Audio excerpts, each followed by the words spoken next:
was the first learning that when interest rates come down, NAVs rise a lot. I realized that, or at least I had this illusion that time that I am a good investor. Little did I know that it is the market which is making all the money. पहली बार capital loss क्या होता है समझ आया. 80% से NAVs had fallen within a span of 1.5 years. Logic को भूल के stories में बह जाना was the first mistake. पहला learning ये था कि popular does not mean profitable. भले पॉपुलर है ये, लेकिन ये इसका ये मतलब नहीं है कि अगले 10 साल में प्रॉफिटेबल है. Past returns belong to the past. Whereas the returns we are interested in are the returns of the future. ये बहुत बड़ा dimension है investing का, but समझने में बहुत टाइम लगा. It is said that जब पैसा खुद के हाथों से lose होता है, तब समझ ज़्यादा स्पीड से बढ़ती है. I am a very conservative investor. Their return on my investments is not my dimension. I don't chase return कि मुझे 20% ही चाहिए, मुझे 15% ही चाहिए. I will always ask this question that if I invest today and there are 5 asset classes, which asset classes have higher risk and which has lower risk? What has lower risk? Let me build a portfolio of that. उससे शुरुआत करता हूँ. The third mistake was getting afraid at the bottoms.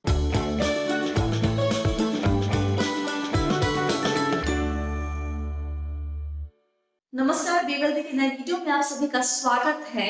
आज जिस दिन ये video record हो रहा है, शेयर बाजार ने नया रिकॉर्ड हाई बनाया है और बहुत से लोग इस उलझन में हैं कि भाई इस चार्ट को देखकर कि क्या किया जाए, निवेश किया जाए या फिर ना किया जाए. और ये उलझन एकदम जायज है क्योंकि आप बाजार को टाइम करने की कोशिश कर रहे हैं, लेकिन आप ये भूल जाते हैं जनाब कि जब आप निवेश करते हैं तो आप शेयर बाजार को टाइम नहीं करते हैं, आप शेयर बाजार में टाइम देते हैं, अपने निवेश को टाइम देते हैं. और ये बात मैंने नहीं कही है, ये बात उस शख्स ने कही है जिसका तजुर्बा इस शेयर बाजार में, इस इंडस्ट्री में 20 साल से ज्यादा का है. इस शख्स ने शेयर बाजार के कई उतार चढ़ाव के दौर देखे हैं और सिर्फ देखे ही नहीं है बल्कि उन्हें महसूस किया है, उन्हें जिया है, उनसे सीखा है. आज मेरी बात होगी DST म्यूचुअल फंड के मैनेजिंग डायरेक्टर और CEO कल्पेन पारेख से. कल्पेन अपने एक्सपीरियंस, अपना निवेश का जो सफर है उसको आपके साथ शेयर करेंगे. उन्होंने गलतियां क्या की, क्या सीखा उससे. इस लेवल पे, शेयर बाजार के इस लेवल पे क्या कल्पेन निवेश करेंगे? अगर करेंगे तो स्ट्रैटेजी क्या होगी? इंटरनेशनल डाइवर्सिफिकेशन कैसे किया जाता है, कल्पेन कैसे करते हैं, सेक्टोरल फंड पर उनकी राय क्या है, NFO पर उनकी राय क्या है, और तमाम तरह के सवालों के जवाब जो आपके काम के हैं. और सभी के सब जवाब जो है उनके पर्सनल एक्सपीरियंस से है. वो खुद क्या करते हैं, कैसे करते हैं, उसका उदाहरण दे देकर समझाया है, जवाब दिया है. बहुत ही काम का वीडियो, अंत तक देखिएगा जरूर. और साथ ही जो आपने सीखा उसकी लिस्ट कमेंट सेक्शन में मुझे बताइएगा लिखकर ये क्या सीखा है. ओके, तो सीधे चलते हैं उस बातचीत की तरफ. आप 20 साल से ज्यादा जुड़े हुए हैं इस इंडस्ट्री से, निवेश की दुनिया से.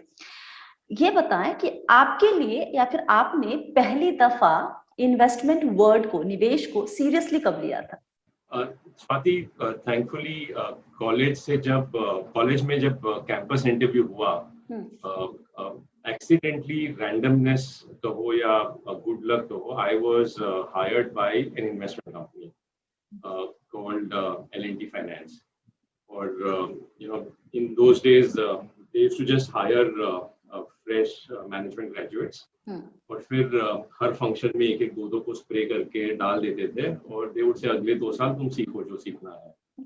So I got fortunate to be in the money market desk, and my job was to learn from the giants sitting in L&T Treasury. In those days, L&T Treasury, including even today, is very large, but they were the pioneers in the way they used to invest a large amount of surplus and cash flows.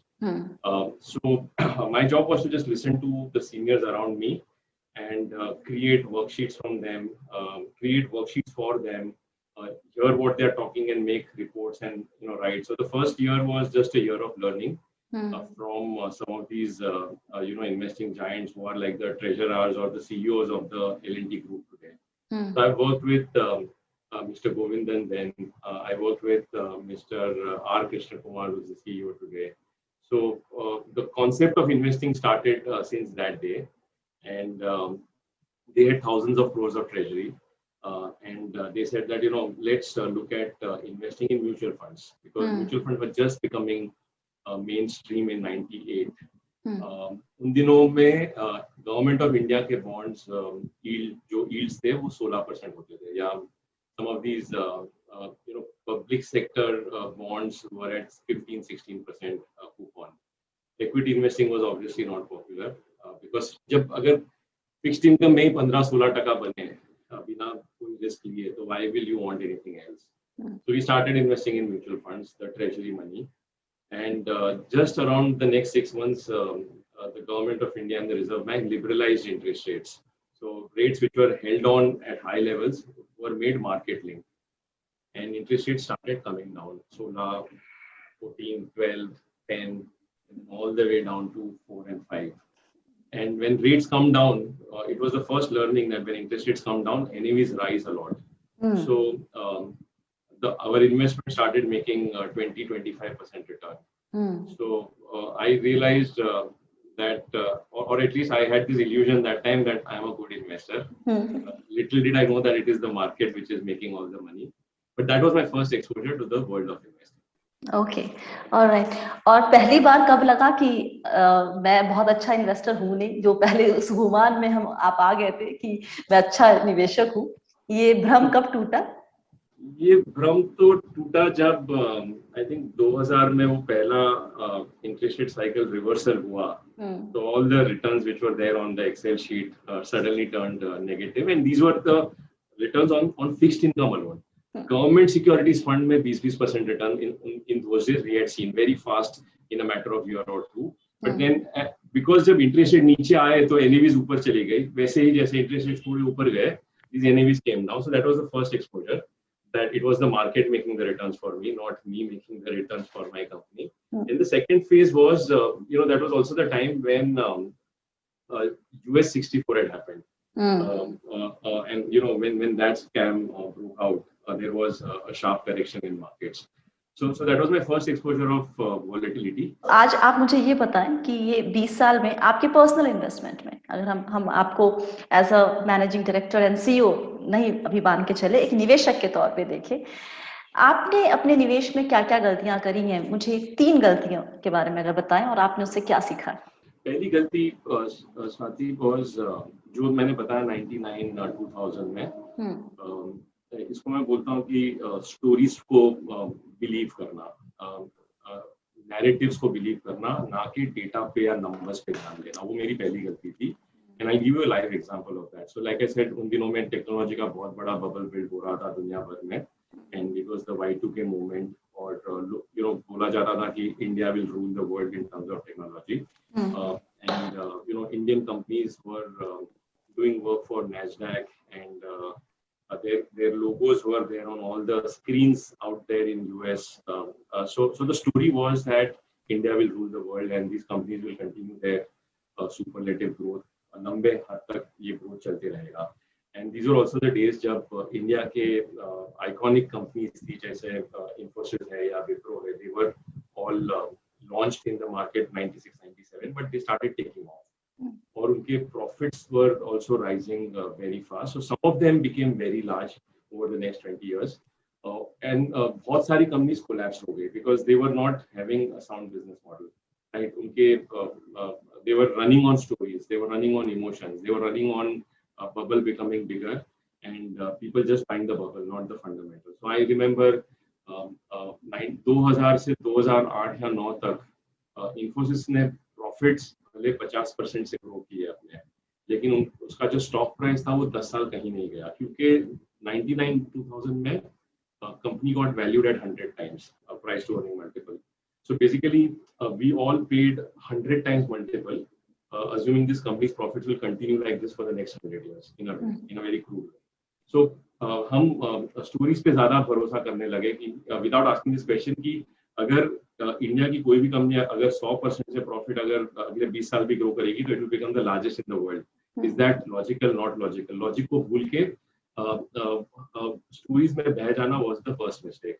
And what we used to tell the world, also blindly start believing in it, not respecting कि ये अच्छी company भले कितनी हो, कोई भी भाव पे ये अज्यूम करना कि ये इसका शेयर पैसा बनाएगा ये पहली गलती थी और वो सीखा 2000 के तेजी के बाद, जब 2000 का वो बबल बस्ट हुआ टेक्नोलॉजी स्टॉक्स का, .com स्टॉक्स का, वो पहली गलती थी।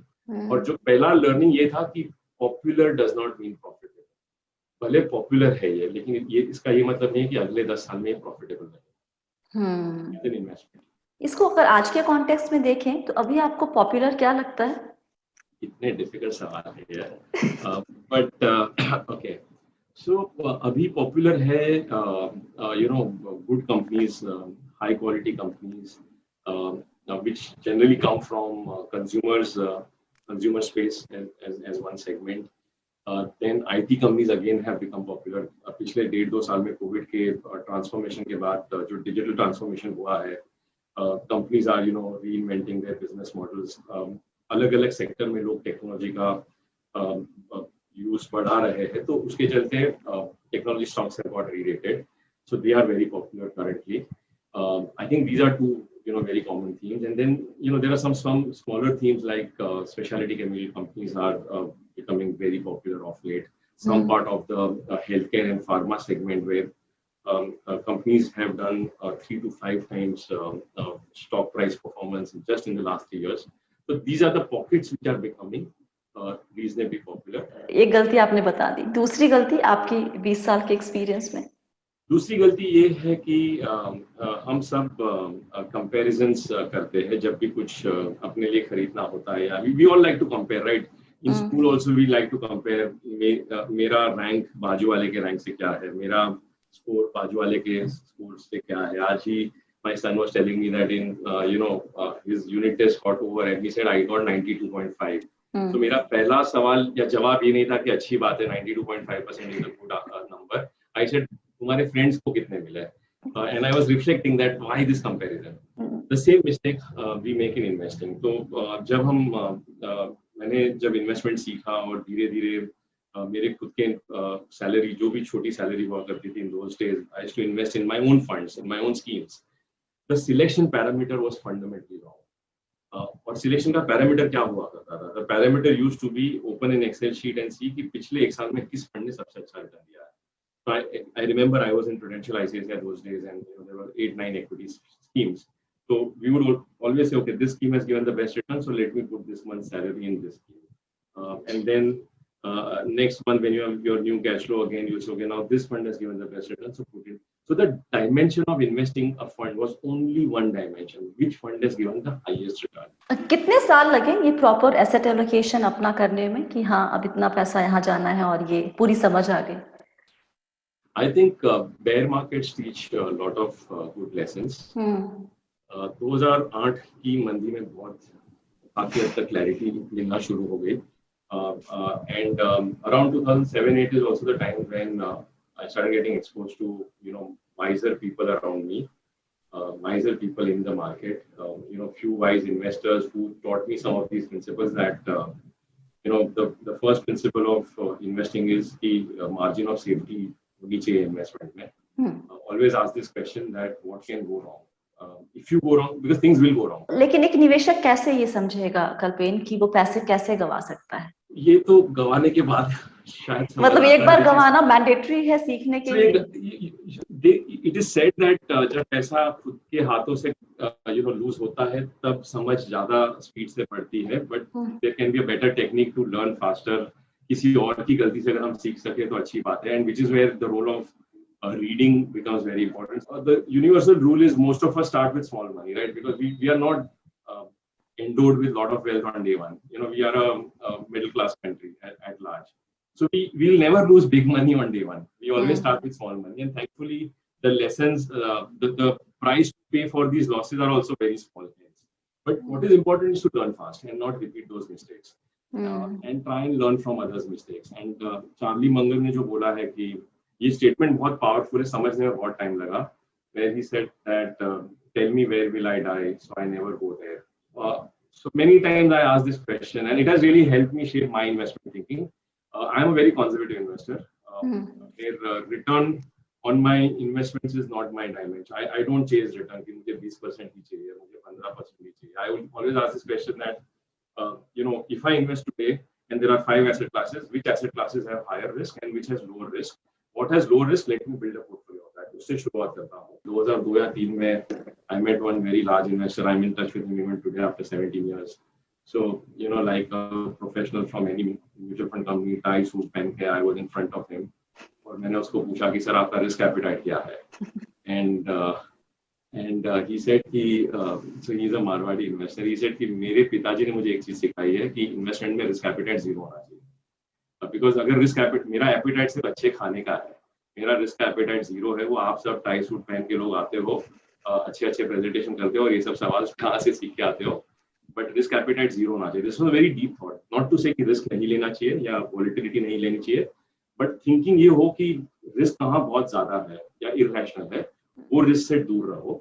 देन आप अपने पोर्टफोलियो के एक्सीडेंट्स को मिनिमाइज कर सकते हो. ये तीसरा और आखिरी मिस्टेक आपकी निवेश वाली जिंदगी का? So I think the third mistake is कि जब see we wait a lot for, so having seen few cycles like this, you realize that okay, don't buy you know any asset class जब उसके past returns बहुत अच्छे होते हैं, जब अपने cycle के peak पे होता है. So you know I gave you 2 examples of such mistakes, and I felt that okay, over 8-10 years I have become better at avoiding buying at the peak. But the third mistake was you know getting afraid at the bottoms. जब आपने ये peaks को अगर avoid कर लिया, then obviously somewhere in the cycle markets correct, stocks correct, sectors and NAVs come down by 40-50%, and that is the time when everything looks gloomy.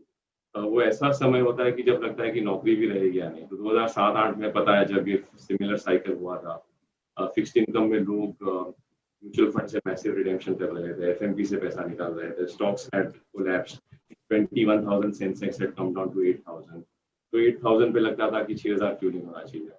तो वो तीसरी मिस्टेक थी कि जब मंदी हो तो मंदी is like the best gift one can get as an investor. And at such times when you try to become too intelligent and you know try to argue with the markets and wait for you know still lower prices is a very stupid mistake to make. हमारी जो ज़रूरतें हैं investment से, हमारे जो expectations हैं investment से, because they are personal, our rules also have to be personal. So my rule of thumb is as follows, and right now I'll talk in very loose subjective terms. This can be put it in a quantitative framework also, but जब बाजार बहुत सस्ता होता है तो 75 towards equity, 25 towards date. जब बाजार बहुत महंगा होता है तो 25 टुवर्ड्स इक्विटी, 75 टुवर्ड्स डेट. और जब समझ नहीं आता है then somewhere in between 50-50. It's a very simple thumb rule. मुझे याद है लोग बोलते थे पागल हो गया, इंडिया के बाहर इन्वेस्ट करना चाहिए. देशभक्त नहीं होता. एक्टिव फंड का उद्देश्य क्या है कि मुझे बाजार को बीट करना है. पैसिव फंड क्या बोलता है, मुझे किसी को बीट नहीं करना है, मुझे पहले बाजार को मीट करना है. वो बीट करने में कभी कभी मैं मीट भी नहीं कर पाता हूँ. In my own portfolio I would say right now my mix is 90-10. 90 in favor of active, 10 in favor of passive or smart beta funds. Partly it is ego also. So Swati, I personally have started my career losing money in sectoral fund. जैसे मैंने आपको बताया मेरा पहला fund जो बाजार में investors को लॉन्च किया था was a tech fund. And 80% का लॉस दिखा है. My rule of thumb is as follows, and right now I'll talk in very loose subjective terms. This can be put it in a quantitative framework also, but जब बाजार बहुत सस्ता होता है तो 75 टुवर्ड्स इक्विटी, 25 टुवर्ड्स डेट. जब बाजार बहुत महंगा होता है तो 25 टुवर्ड्स इक्विटी, 75 टुवर्ड्स डेट. और जब समझ नहीं आता है then somewhere in between 50-50. This is a very simple thumb rule. Now, अभी of course your next question can be how do you know सस्ता क्या और महंगा क्या है? Because ये एक subjective dimension है, तो इसको आप quantify कैसे करो? तो यहाँ पे valuation के boundaries या valuation के rules आ जाते हैं. So जब हम इंडियन मार्केट निफ्टी को या सेंसेक्स को प्लॉट करें, पिछले सेंसेक्स की 40 साल की जर्नी है या निफ्टी की 25 साल की जर्नी है, निफ्टी का सबसे सस्ता वैल्यूएशन अगर प्राइस टू अर्निंग के पैरामीटर पे देखें तो वो 10 का पी है. हर मंदी में निफ्टी नीचे में 10 के पी पे आके रुक जाता है और हर तेजी में ऊपर में 30 के पी पे जाके पीक होता है. ऑन एन एवरेज 18 से 20 का P is the average P of Nifty on current earnings. These are very simplistic thumb rules. Now one can have many arguments around it that valuations don't matter in today's world and so on and so forth. Maybe true for select sectors or select companies, but at large valuation is a very powerful force. जो help करता है एक estimation करने में आगे के returns क्या हो सकते हैं, आगे के रिटर्न्स अच्छे होंगे या मीडियम होंगे या मॉडरेट होंगे। तो सस्ते वैल्यूएशन से जब इन्वेस्ट करें तो आगे के रिटर्न बहुत अच्छे होते हैं, बहुत महंगे वैल्यूएशन पे इन्वेस्ट करें तो आगे के रिटर्न बहुत कम होते हैं। ये एक सिंपल थंब रूल है। और इसको अगर आप मैथ्स के साथ डेटा के साथ कोड करें तो आपको और एक इक्वेशन देता हूँ। जब बाजार का वैल्यूएशन बहुत सस्ता हुआ है, मतलब मंदी हुई है, 2000 में हुई थी, 2008 में हुई थी, 2020 में हुई थी, तब से अगले 3 से 5 साल में इक्विटी का रिटर्न फिक्स्ड इनकम से 2.5 से 3 गुना होता है। अगर फिक्स्ड इनकम का रिटर्न x है तो इक्विटी में 3x मिलता है generally, as a very very simple thumb rule. अब इसका ऑपोजिट डायमेंशन, जब बाजार के बहुत एक्सपेंसिव फेज में इन्वेस्ट करें हम, तो तब एक्सपेंसिव फेज क्या है, 30 is the outer peak for extreme peak where markets come sometimes and then they turn from there. तब से आगे के 3 या 5 साल का इक्विटी का रिटर्न नॉर्मली फिक्स्ड इनकम जितना होता है। तो जब बाजार के पीक पे अगर हम इन्वेस्ट करते हैं तो हमारी इक्विटी के रिटर्न की जो एक्सपेक्टेशन या अपेक्षा है वो बहुत ज्यादा ना हो, then it should be in line with fixed income. इस बाजार के लेवल पे एक क्वेश्चन जो हमेशा आता है हमारे सब्सक्राइबर्स का कि ये सही वक्त है क्या निवेश करने का, स्पेशली लमसम अमाउंट के इन्वेस्टमेंट को लेकर। आपको क्या लगता है, ये सही वक्त है, इंतजार करना चाहिए? आप एज अ रिटेल निवेशक इस बाजार में क्या निवेश करेंगे? तो जायज है कि बाजार ऑल टाइम हाई के पास है, तो और आई थिंक आज शायद ऑल टाइम हाई हुआ, रिकॉर्ड हाई। हाँ, तो मैं नॉर्मली कभी ट्रैक नहीं करता हूँ मार्केट्स को इस तरह से, because I am a very long term investor. तो आज के बाजार के लेवल से फर्क नहीं पड़ना चाहिए, बट मैं हमेशा ये सोचता हूँ कि हमारी उम्र हर दिन ऑल टाइम हाई हिट करती है, बट हम ये सवाल नहीं पूछते कि आज भी हिट ऑल टाइम हाई तो क्या करें। फिक्स्ड डिपॉजिट की जो NAV लाइन है वो भी हर दिन ऑल टाइम हाई पे हिट होती है, but we don't think that should we now stop investing further और क्या हम हमारा पैसा निकाल लें। इसी तरह से एक लॉन्ग टर्म इन्वेस्टर के लिए आज के बाजार का हाई या लो मींस नथिंग अगर आपका टाइम होराइजन 10 साल, 15 साल या 5 साल बाद का हो। I get my salary every second of the month and I have my largely defined asset allocation. So much should go in my small cap fund, so much should go in my US equity fund, so much should go in my flexi cap fund, and the rest goes to my NPS, which also goes into again Nifty, right? Because NPS is also an equity investment, and whatever small expenses I have is taken care of my expenses. But I'm investing every month in a way, even though बाजार ऊपर है, even though बाजार महंगा है, लेकिन मुझे ये पता है कि पिछले 20 साल में मुझे बाजार से अगर 18-19% का रिटर्न बना है तो अगले 10 से 20 साल में शायद उतना रिटर्न ना बने, प्रोबेबली 99.9% उतना रिटर्न नहीं बनेगा, क्योंकि दो चीज चेंज हुई है। 20 साल पहले हमारे पूरे बाजार का वैल्यूएशन 11, 12, 13 के पी पे था, आज पूरे बाजार का वैल्यूएशन 25 के पी पे है, तो आपका स्टार्टिंग पॉइंट ही अलग है। 20 साल पहले किसी को इंटरेस्ट ही नहीं था इक्विटी इन्वेस्ट करने में, आज किसको इंटरेस्ट नहीं है। तो एक पूरा गेम चेंज हुआ है, और जो एसेट क्लास बहुत पॉपुलर हो जाता है क्यों, वो आपको बहुत ज्यादा रिटर्न देगा।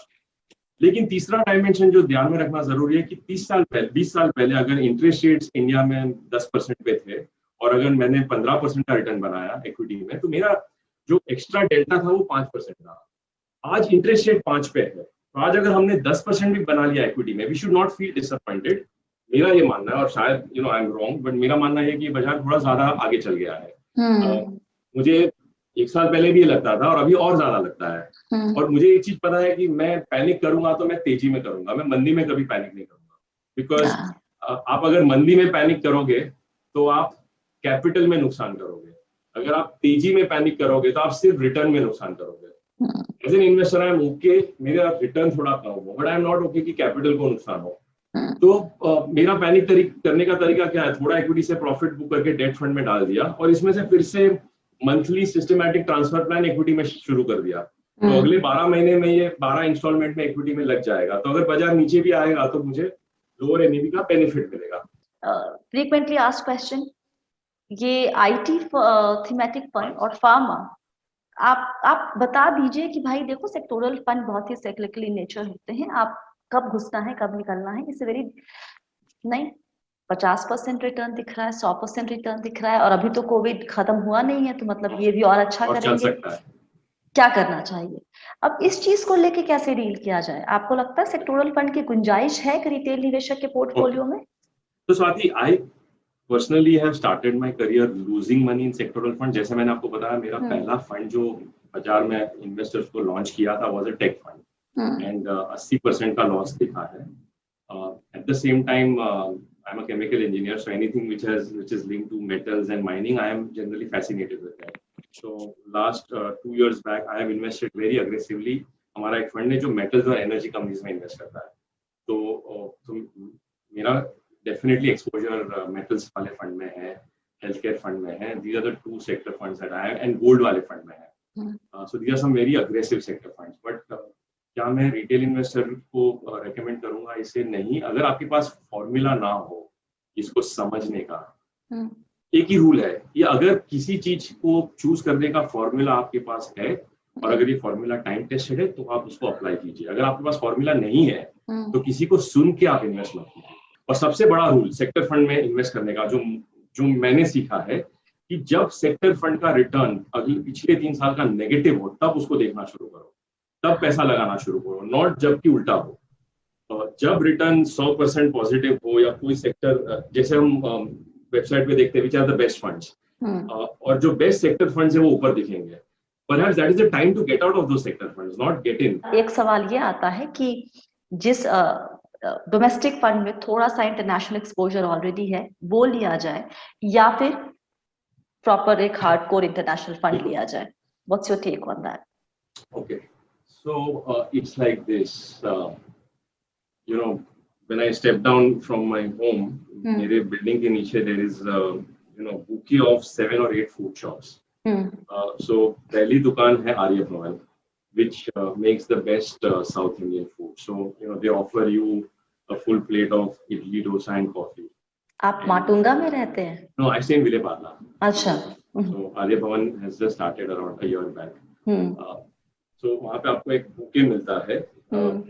फिर उसके बाजू में एक सैंडविच शॉप है जो साथ में सैंडविच के साथ जूस भी ऑफर करता है और अच्छी चाय भी बनाता है। और उसके बाजू में तीसरी एक छोटी सी शॉप है जो सिर्फ स्पेशलाइज है सिर्फ home type masala T.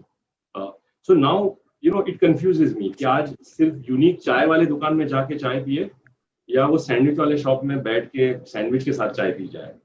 Same question like what you asked कि सेक्टर इंटरनेशनल फंड डाइवर्सिफाई अगर करना है तो मिक्सचर वाले फंड से करे या 100% फंड से करे। मेरे पोर्टफोलियो में दोनों है। मेरे हिसाब से अगर चाय अच्छी है तो आप सैंडविच वाले शॉप से चाय पिए या सिर्फ प्योर चाय के शॉप से पिए, फर्क नहीं पड़ता, आपका काम हो रहा है। So international investing is a very useful part of our portfolio construction, and I'll tell you another logical reason for that. Basically it gives you lower correlation. आप देखोगे पिछले 20 साल में जब से डेटा अवेलेबल है, there are phases when India does well, but Dow Jones may not do well, or S&P will not do well, or Nasdaq will not do well. Then there are phases when Nifty doesn't do well, but Nasdaq will do well, or S&P will do well, or Nikkei will do well. But when you so to give you an example, if 20-year return of S&P of US is 10%, and if 20-year return of Nifty of India is also 10%, तो दोनों का average क्या होना चाहिए? Mathematically, we will say it should be 10 अगर दोनों में equal पैसा लगाया, but actually if you split 50-50 और हर साल rebalance back to 50-50, your actual return will be 12. So you are investing in 2 asset classes which are giving 10 and 10, but by blending them together, you are creating some alchemy. And the blended portfolio या तो आपका same return रखेगा but risk थोड़ा कम कर देगा। Risk मतलब volatility कम हो जाएगी, या आपका वॉलेटिलिटी सेम रहेगा बट मार्जिनली रिटर्न इंप्रूव कर देगा। Now, why does this happen? Because these 2 asset classes sometimes have different journeys. One is going up, the other is sideways. So you are able to acquire more of this when this is running ahead, and vice versa. So we call this low correlation investing. So in life, have good relationships. In investing, have poor relationships with your asset classes. If you can mix and match asset classes with poor correlations with each other, the collective portfolio is a very powerful tool of portfolio construction.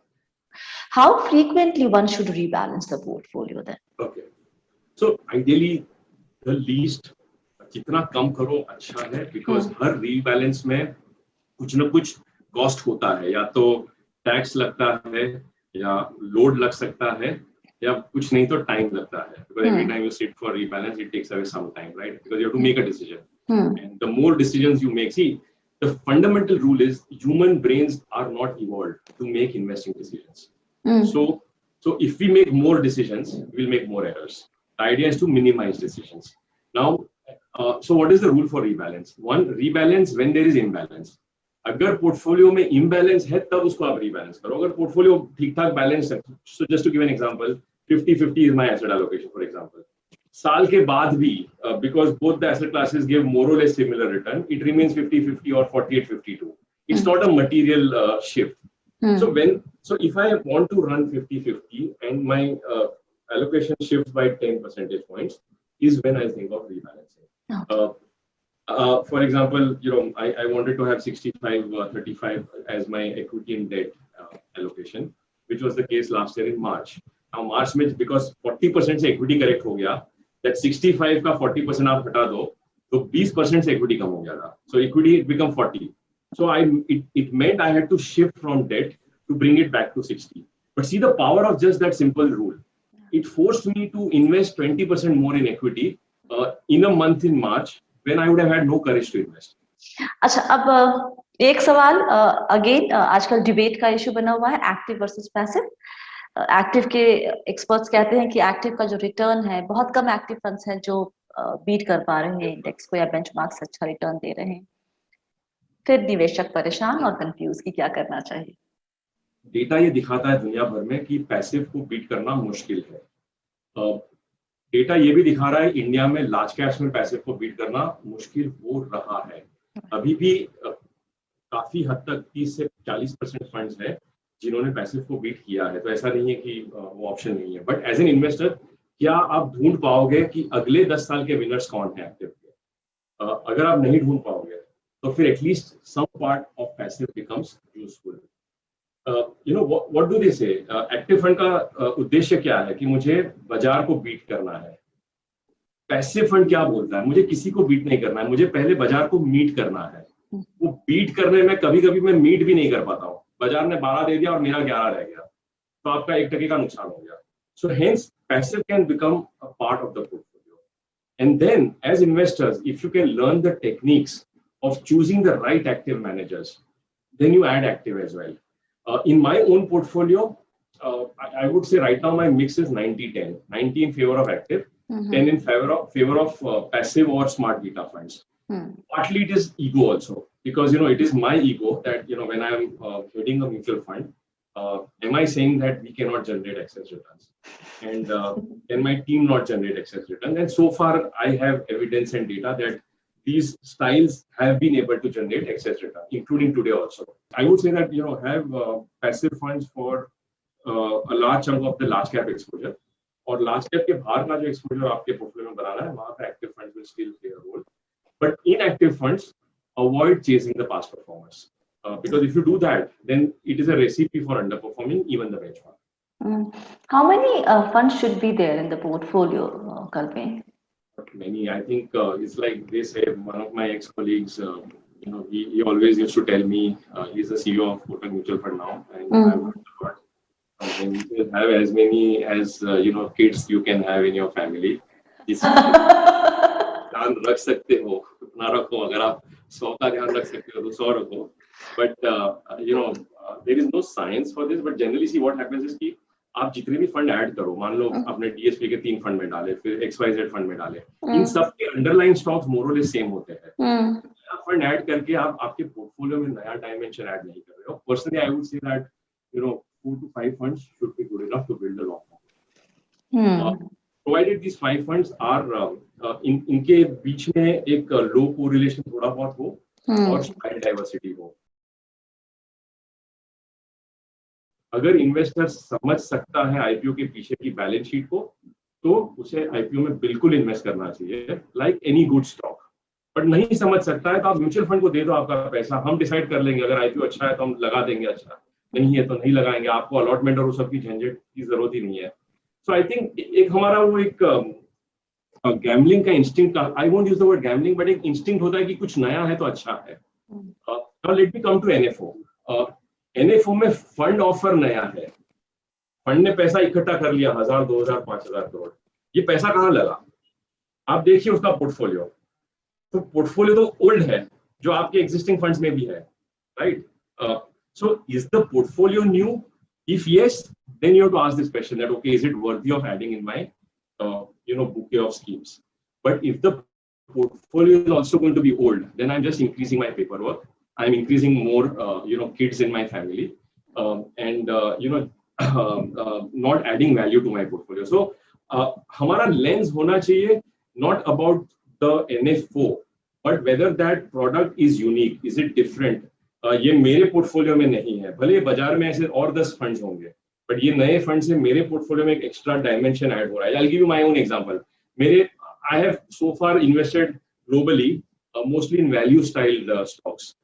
Very large part of my global investing is in oil and energy companies, which are at a 10-year low in terms of their industry cycle, because they are all at 6-7% dividend yield.